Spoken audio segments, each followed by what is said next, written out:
Olá, olá, olá! Sejam todos bem-vindos a mais uma live de Tira Dúvidas, agora nesse novo horário, meio-dia, né? Acompanhando o almoço de vocês. Entre uma garfada e outra, a resposta de uma das perguntas.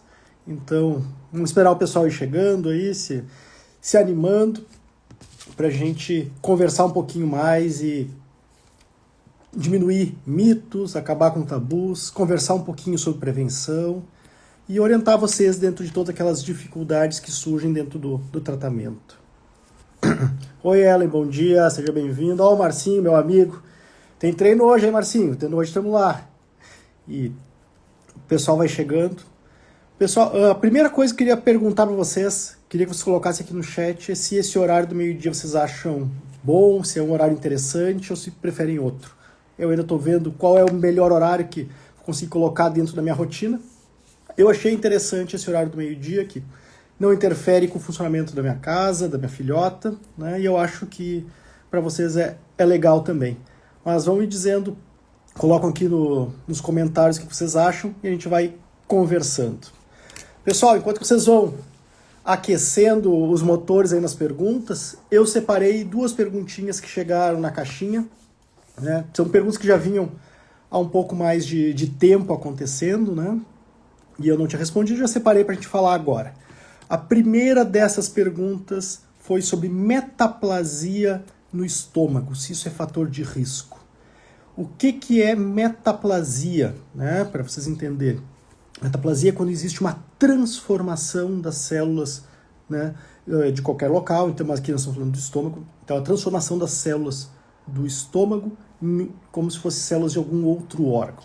Tá? Isso pode acontecer sim, isso não é uma coisa muito rara, tá? A gente acaba vendo muitas vezes acontecendo, principalmente na transição da garganta, ali, do esôfago com o estômago. É secundário a uma gastrite mais intensa, digamos assim, ao suco gástrico, e isso pode aumentar um pouquinho o risco de ter câncer de estômago. Tá? Os estudos mostraram que esse é um risco pequeno, principalmente em quem não tem histórico de câncer de estômago na família. Tá? Então, metaplasia estomacal aumenta o risco, sim, mas aumenta muito, muito pouco, principalmente em quem já tem história de câncer. Quem não tem maiores riscos envolvidos. O importante é fazer o acompanhamento e o tratamento indicado, e quem faz isso é o gastroenterologista. A segunda pergunta é algo que está sempre chegando, é sobre as dúvidas em relação a poder ou não poder doar sangue ou órgão em quem tem histórico de câncer. Tá, pessoal? Existe toda uma portaria, toda uma descrição de lei, digamos assim, do que é considerado adequado, quem pode e quem não pode ser doador. Isso não é uma escolha do médico, isso não é uma escolha do centro, né, do banco de sangue, por exemplo. Isso tudo vem bastante estruturado, uma coisa governamental. E o que a gente sabe é que quem tem histórico de câncer não pode ser doador de sangue, não pode ser doador de órgão. Nós temos uma pequena exceção a isso do ponto de vista de doação de córnea, que daí é possível sim, certo? E em relação à doação de sangue, a pergunta que é feita com bastante frequência é se carcinoma in situ, que é aquele câncer mais inicial de todos, né? Aquele câncer que ainda não é invasor e que hoje, de tão inicial que ele é, muitas vezes a gente nem tem considerado ele como um câncer, né? E sim mais como uma doença pré-maligna, se isso também impede. E a resposta é sim, também impede, com duas exceções. O carcinoma in situ de pele, do tipo basocelular ou espinocelular, e o carcinoma in situ do colo uterino. Tá? Depois eu vou colocar o link ali nos stories dessa portaria, que vocês podem olhar com mais calma. Então, realmente, doação de órgãos e sangue para quem tem histórico de câncer, infelizmente, não é possível, mas o que a gente pode fazer é incentivar as pessoas a doarem, incentivar os familiares, incentivar os amigos, né? Quem pode fazer parte, né, dessa grande corrente de ajuda é super importante. Vamos lá, pessoal. Eu vi que já entraram algumas perguntinhas. eu não consegui acompanhar todos enquanto estava falando, então vão colocando aqui de novo e eu vou respondendo uma por uma. E assim a gente vai indo mais ou menos por uns 30 minutinhos, tá certo? Vamos ver sobre o que o povo quer falar hoje. Vou voltar aqui um pouquinho. Doutor, sobre selagem progressiva nos cabelos, podemos fazer? Estou em uso de capecitabina. Vocês vêm com um monte de pergunta e termos que eu não faço a mínima ideia do que significa. Selagem progressiva. Esses dias me pediram de botox de cabelo. Esse botox eu só conheço de pele. Mas o que é importante a gente entender sobre tudo isso? Tá? Quando nós estamos em quimioterapia, e na verdade eu não quero usar o termo quimioterapia, e sim o termo tratamento para câncer, existe toda uma alteração de sensibilidade que pode acontecer na pele. Então, a pele ela pode ficar mais sensível aos raios do sol. A gente tem toda uma orientação de evitar exposição solar, sem protetor. Até uma claridade muito excessiva já pode ser um fator de risco para queimaduras importantes. Então, se o sol pode causar isso na sua pele, imagina o que situações mais de química, entre aspas, como as pessoas dizem, né? Então o uso desses produtos, o que eles podem fazer de agressão na sua pele do couro cabeludo.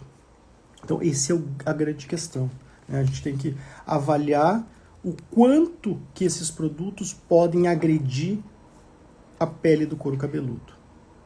Isso é impossível da gente saber exatamente para cada pessoa, o quanto que, entre aspas, pode ou não pode. Ah, mas tem algum risco em relação ao câncer? Não, não tem risco nenhum em relação ao câncer. Tem algum risco em relação ao tratamento, de cortar o efeito? Não, não tem risco nenhum quanto a isso. A grande questão é o que pode acarretar na tua pele do couro cabeludo mesmo, tá? Esse é o cuidado, tá bem? Vamos lá, o que a Renata colocou? Fico bem com a quimioterapia, mas quando começo a tomar a injeção, sinto um pouco sonolento por uns 2 dias, junto com dexametasona. Será que por isso depois para? Não sei exatamente o que tu está te referindo à injeção em si, né? Mas quando a gente faz quimioterapia, a gente acaba utilizando, muitas vezes, antialérgicos junto. Tá? A gente acaba utilizando essas medicações para diminuir o risco de efeitos alérgicos, né, durante a infusão. E um dos efeitos adversos destas medicações acaba sendo realmente a sonolência. Vocês já tomaram algum antialérgico? Quer ver aquele bem comum que todo mundo conhece, né? O Fenergan, por exemplo, para quando tem uma alergia mais importante, dá um sono tremendo.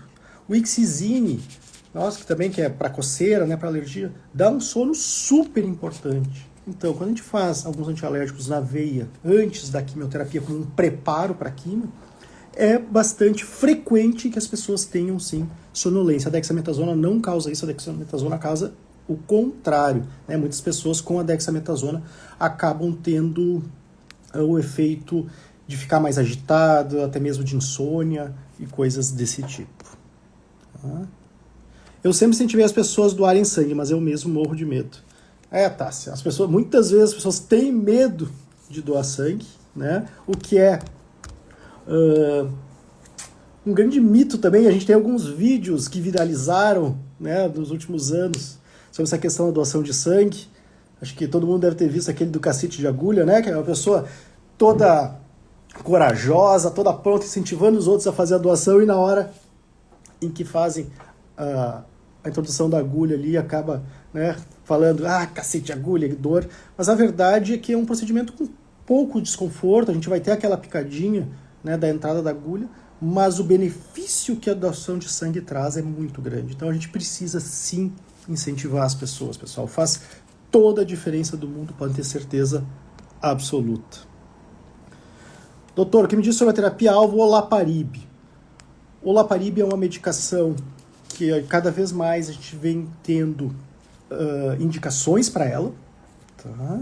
A indicação clássica do Olaparib é para quem tem a mutação do BRCA. Então a gente acaba não utilizando essa medicação para todo mundo. O que a gente tem visto é que antigamente a gente fazia basicamente a pesquisa da mutação específica, e hoje a gente já conseguiu ampliar esse painel, que não é simplesmente a existência ou não da mutação, mas sim toda uma assinatura, uma mudança que pode ocorrer nas pessoas que têm essa alteração do BRCA. Então a gente tem ampliado o uso e realmente é muito, muito importante, é muito bom, a gente consegue melhorar a eficácia dos tratamentos com o olaparib. Sempre que a gente tenha uma indicação do uso, é algo que a gente precisa sim considerar, mas lembrar, não é para todo mundo, não é para todos os casos, a gente tem que fazer a avaliação caso a caso. Como ficam as artérias recebendo sessões de quimioterapia? A gente sabe que quimioterapia leva ao aumento do risco de trombose por todas as situações, mas não costuma ser algo arterial, e sim algo mais venoso. Então a gente não costuma ter grandes alterações arteriais. As veias, e principalmente as veias periféricas, que são que as pessoas se preocupam mais, o que são as veias periféricas? Aquelas onde a gente faz a infusão no braço, né, que é o mais frequente.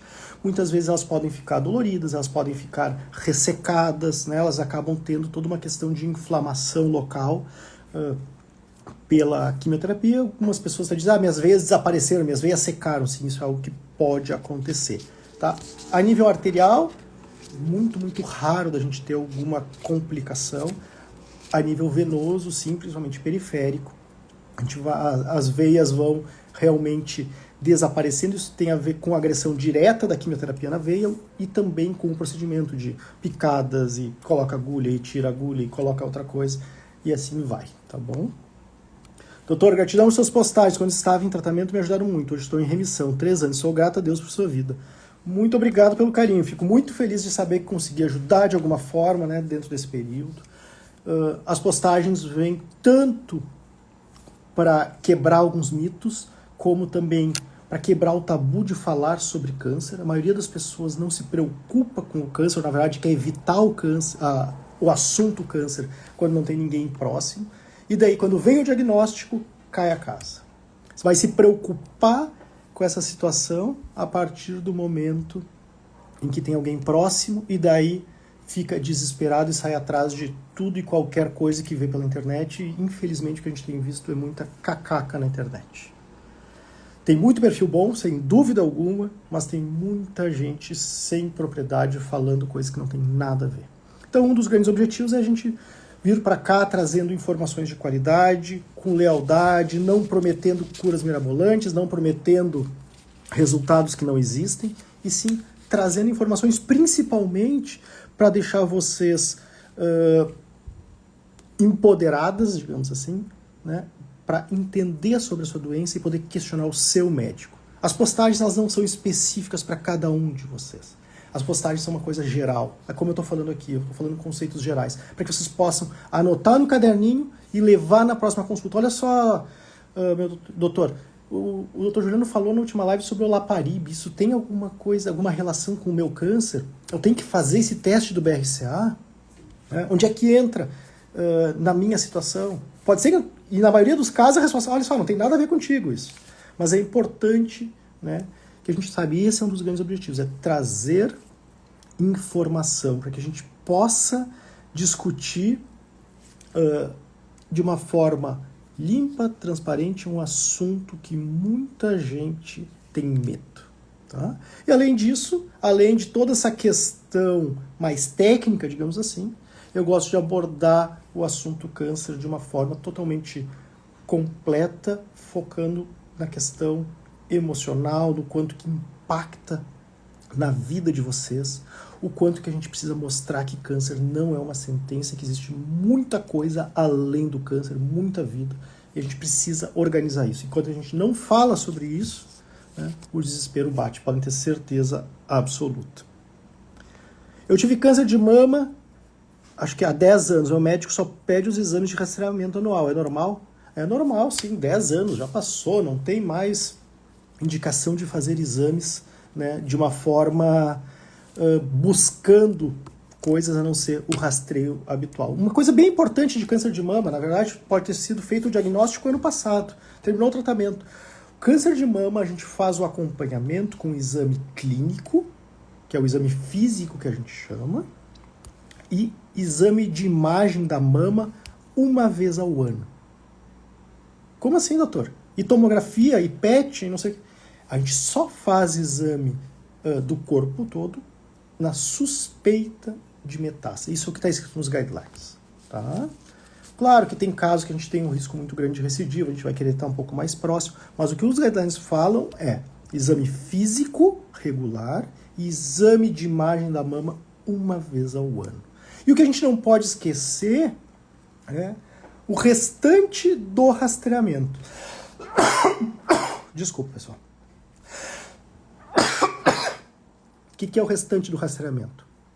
Quem teve câncer de mama não está livre de ter algum outro tipo de câncer. Como assim, doutor? Claro, a gente tem que ter cuidados quanto a um possível câncer de intestino, um possível câncer de pulmão em quem é fumante, um possível câncer de pele. E tudo isso a gente tem indicação de rastreio. Não é porque teve câncer de mama que eu vou fazer só o exame da mama. Se já tiver mais de 45 anos, tem que fazer a colonoscopia. Se for uma pessoa que fuma e já tem mais de 50 anos, tem que fazer a tomografia de tórax uma vez por ano também. Se é uma pessoa que tem um fenótipo, então que a pele mais parecida com a minha, por exemplo, mais clara, cabelo claro, né, são aqueles fenótipos que têm maior risco de câncer de pele, precisa passar com o dermatologista pelo menos uma vez ao ano. Precisamos ter todos esses cuidados. E na mulher, eu já estava até esquecendo, preventivo do colo uterino. Né?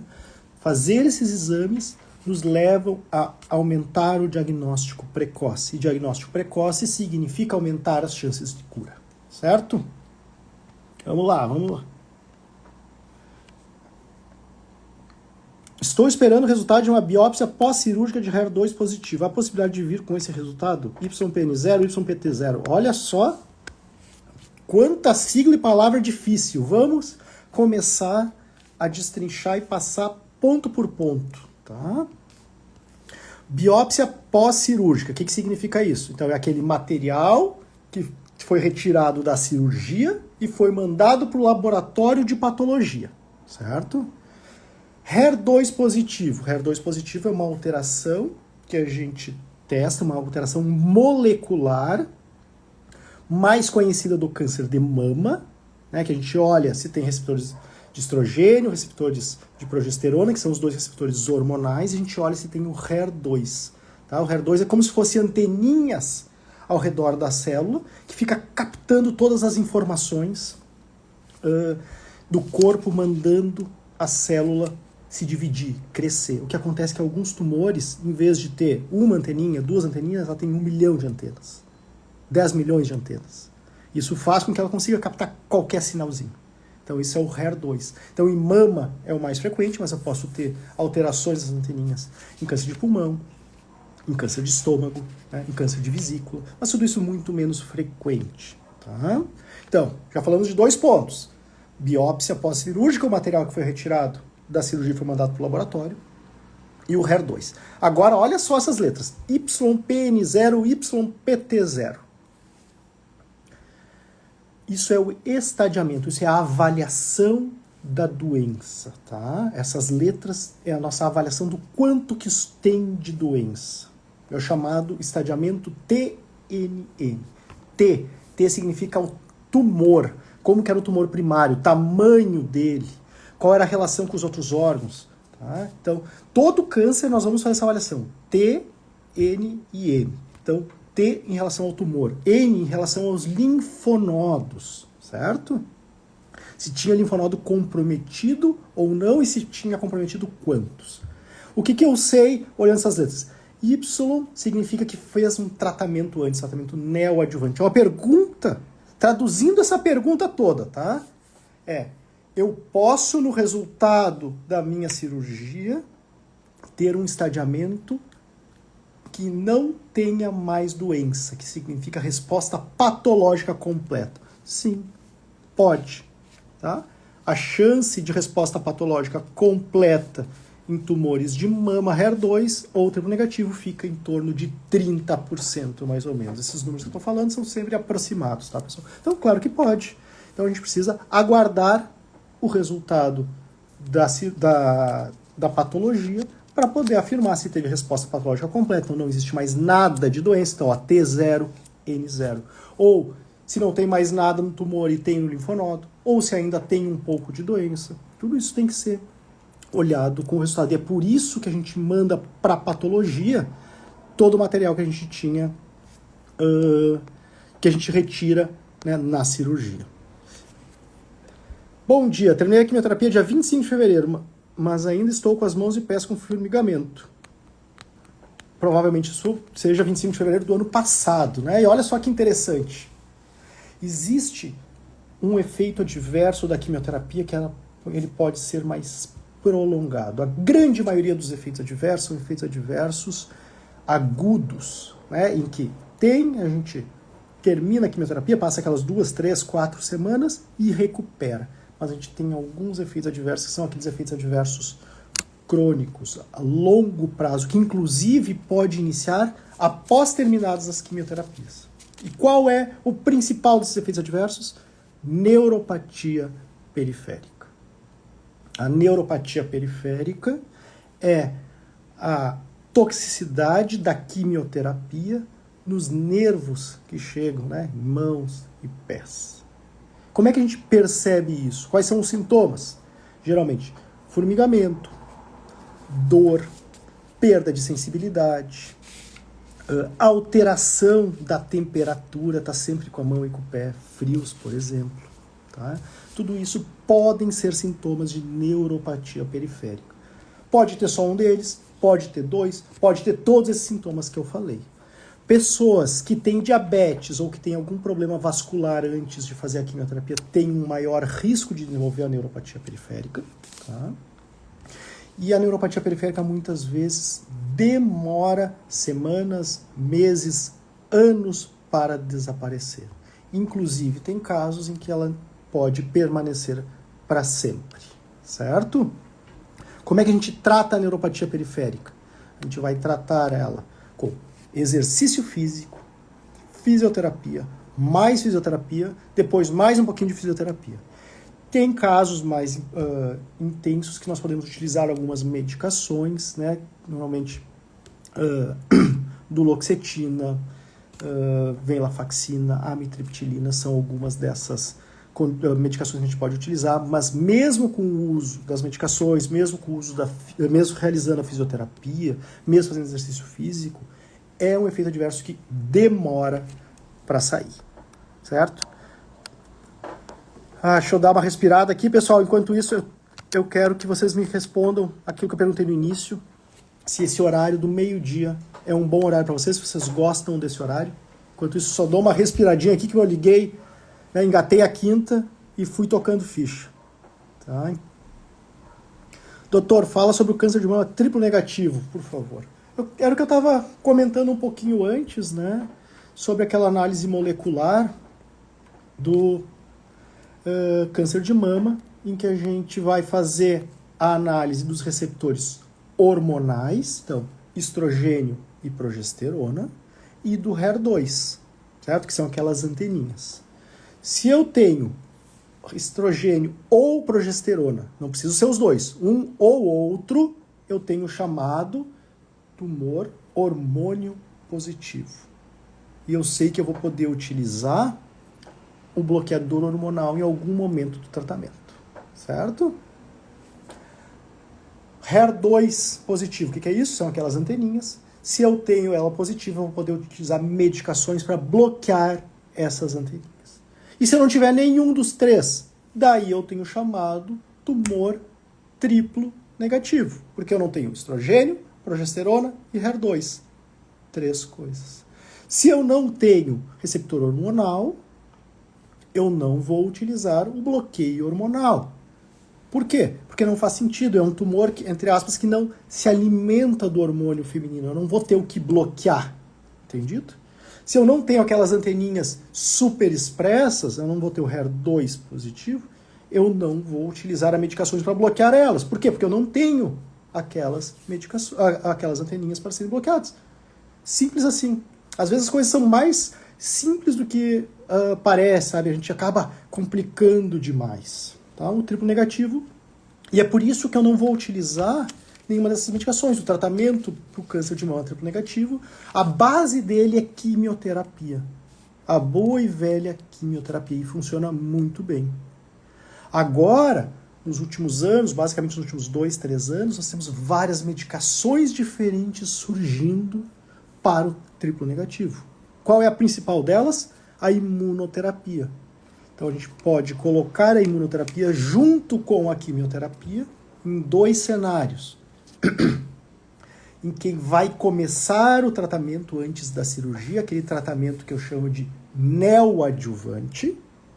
Então eu começo com químio mais imuno, opero e depois eu sigo com a imunoterapia. Ou eu vou usar a imunoterapia em quem tem a doença metastática junto com a quimio no primeiro tratamento. Uma pergunta que as pessoas me fazem bastante assim: doutor, eu não usei a imunoterapia antes da cirurgia, agora eu operei, eu posso usar? Nós não temos dados, tá, pessoal? Se não começou a fazer a imunoterapia antes da cirurgia, nós não temos dados para colocar lá depois, tá? Isso é bem importante. E quem tem estrogênio, progesterona e HER2? As pessoas chamam de triplo positivo, de tumor misto. O que importa é, eu tenho um tumor hormônio positivo, eu tenho um tumor HER2 positivo. Eu posso ter isso ao mesmo tempo? Sim, eu posso. E eu vou poder utilizar como formas de tratamento tanto o bloqueio hormonal como o bloqueio daquelas anteninhas, que é o bloqueio do HER2. 3 anos com hormonioterapia e sem dormir, insônia de manutenção, ano esgotado, médico do sono diz que só reposição, não posso, o que fazer? Não entendi muita coisa da pergunta, tá? A não ser que tenha realmente que está fazendo uso de hormonioterapia e que está tendo insônia. Os dados mostrando a hormonioterapia causando insônia em torno de 10%, tá? Não é mais do que isso, mas sim pode acontecer. Realmente, se está falando de reposição hormonal, está completamente contraindicada no caso de câncer de mama, tá? Principalmente se tem receptores hormonais. A gente sabe que aumenta muito o risco de progressão, de desenvolvimento de novos tumores, então não pode fazer. Eu acho que precisa realmente passar por um especialista do sono para ver quais são as outras opções. Higiene do sono, né, uso de melatonina, outros indutores do sono, em que não vão ter relação com o câncer. A gente tem várias medicações em que podem ser utilizadas, tá? Mas o uso de reposição hormonal, isso está contraindicada com toda certeza. Mesmo estando na menopausa, nosso organismo continua produzindo hormônios, pois estou na menopausa há anos e agora tenho que fazer bloqueio hormonal. Sim, exatamente. Onde é produzido o hormônio feminino no corpo da mulher? 95, 97% é no ovário. E quando a mulher entra na menopausa, o ovário para de funcionar. Mas isso não elimina por completo a produção hormonal feminina. Tá? Nós vamos ter ainda uma pequena parcela, mas que, no caso de câncer de mama, essa pequena parcela é considerável, é importante, sendo produzido nos chamados tecidos periféricos. Tá? O que é o tecido periférico? A gordura. Então é por isso que mesmo a mulher na menopausa, que não tenha mais ovário produzindo hormônio, a gente precisa utilizar um outro componente no bloqueio hormonal. Então a gente vai precisar bloquear o tecido periférico, normalmente, né, com anastrozol, letrozol, são os mais conhecidos. Doutor, não fiz a clipagem no nódulo da mama, agora não sinto ele mais. A cirurgia pode ter mais comprometidos por conta disso? Olha só que interessante. O que é a clipagem? A clipagem é quando a gente coloca um pedacinho de metal, tá, no local do tumor antes de começar o tratamento para quimio. Por que se faz isso? Porque se nós tivermos um excelente resultado e desaparecer todo o tumor, e eu não clipei, isso pode dificultar para o cirurgião saber qual é a área que ele tem que retirar. Pensa, eu tenho um tumor, digamos que tem uma bolinha de 2 centímetros, tá? O cirurgião vai lá, ele consegue palpar essa bolinha e sabe a área que ele tem que tirar. Eu começo a quimio, essa bolinha de 2 centímetros responde e ela diminuiu para 1 centímetro. Bom, o cirurgião consegue ainda talvez perceber onde está, vai lá e retira. Aí desapareceu tudo, e agora? isso pode dificultar um pouco a vida dele, porque ele não tem mais como se guiar pela palpação. Mas não necessariamente isso significa que vai ficar tumor, tá?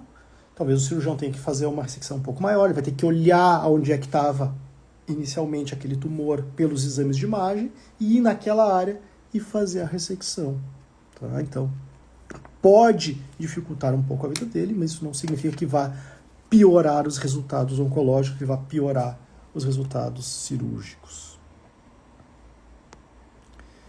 Vamos lá. Benzodiazepínico faz mal, fazendo rádio e quimioterapia. Benzodiazepínico faz mal para todo mundo, é uma porcaria de remédio e sempre que a gente puder retirar ele, a gente precisa, tá? O benzodiazepínico vai ter efeitos a longo prazo, não em relação ao câncer, mas sim em relação à nossa memória, em relação a questões neurológicas, então o ideal é retirar sim. O benzodiazepínico interfere no câncer? Não, não interfere, tá? Mas sempre é importante vocês comentarem com seus médicos sobre quais remédios vocês tomam, porque algumas medicações, principalmente antidepressivos, podem ter interação com algumas quimioterapias. Vamos lá. Só tem medicação de... perguntas sobre câncer de mama. Quero falar sobre outras coisas. Tá? Médico do sono não entende de oncologia, tá difícil. Ainda não encontrei um que entenda de hormonioterapia. Helena, o que tu precisa fazer, na verdade, é botar os seus dois médicos em contato. É isso que a gente faz no consultório. Eu não entendo nada de sono também. O neurologista que entende de sono, provavelmente ele não sabe nada de câncer de mama. O que eu faço quando eu tenho essa situação? Eu pego o telefone e ligo para ele. Olha só, o que a gente pode fazer no caso da Helena? O que tu está indicando de tratamento? Bom, isso, tal coisa eu não posso fazer. Quais são as tuas alternativas? O que tu pode fazer de diferente? Posso, quem sabe então a gente tenta por esse lado. Ou ele me diz assim, olha, eu preciso utilizar isso, tu tem alguma outra alternativa na oncologia que não vai interferir? E assim a gente vai discutindo e entendendo. Mas vai ser impossível tu encontrar um médico que entenda tudo sobre tudo. O que a gente precisa, o que a gente faz hoje em dia em oncologia é cuidado multidisciplinar, com múltiplos médicos. E se a gente não colocar os médicos para conversar, nós vamos ter curto-circuito dentro de toda essa situação. Vamos lá, mais duas perguntinhas. Eu queria fugir do câncer de mama, mas só tem câncer de mama aqui. Doutor, quem faz uso de anastrozol pode tomar vacina da dengue? Olha que interessante essa pergunta, isso é bem importante, tá? Pessoal, tem que ver, se está só com anastrozol, a princípio não tem problema, tá? Mas o que eu queria frisar é, quem está em quimioterapia ou qualquer medicação que interfere nas células de defesa, não pode fazer vacina da dengue, tá? Não pode fazer vacina da dengue em quem toma medicação que baixa a imunidade. Então, basicamente, quimioterapia. O que eu sempre recomendo para todas as pessoas? Vocês precisam ir no centro de vacinação e informar sua doença e quais as medicações que está fazendo. E fazer, para ver se tem alguma interação ou não. Mas você vai lá, você vai conversar com eles e depois dessa resposta você vai conversar com o seu médico. Olha só, eu fui lá, eu quero fazer vacina da dengue, posso fazer? Eles me falaram que eu posso, o senhor concorda, não concorda? Então isso que é bem importante, tá? Vamos lá. Vacina do Covid pode, não tem problema nenhum, independente de qualquer tratamento. Pessoal, muito bom, muito legal a gente ter conversado, tá? Eu vou me despedindo por aqui. Eu volto na semana que vem, meio-dia, provavelmente na quarta-feira. Eu ainda estou avaliando se as lives vão ser na quarta ou na sexta-feira, tá? Até vocês podem mandar inbox o que vocês preferem, tá bom? Um beijo para todo mundo e até a semana que vem. Tchau, tchau!